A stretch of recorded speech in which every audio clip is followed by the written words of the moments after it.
বন্ধু, বিকাশ ভবনের সামনে দাঁড়িয়েছিল কিছু সাধারণ ছেলে মেয়ে, হাতে ছিল পোস্টার, গলায় ছিল প্রতিবাদ। তারা লড়ছিল শিক্ষার অধিকার নিয়ে, চাকরির ন্যায্যতা নিয়ে।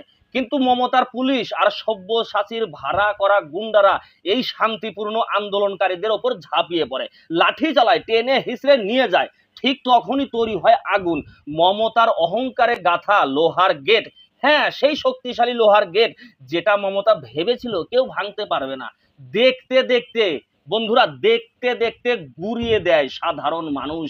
এই গেটটা শুধু লোহা নয়, এটা মমতার দম্ভ, ওর হিটলারি শাসনের প্রতীক।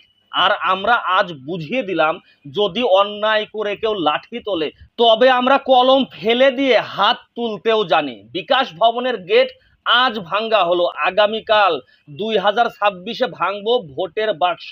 মমতার অহংকার ডাস্টবিনে পাঠাবো, দালালি আর তোষণের সরকার। বন্ধু, প্রস্তুত হও, প্রতিবাদ থামবে না, এই আগুন থামবে না। এই লড়াই তোমার আমার, আমাদের ভবিষ্যতের লড়াই। তাই প্রস্তুত হও। নমস্কার।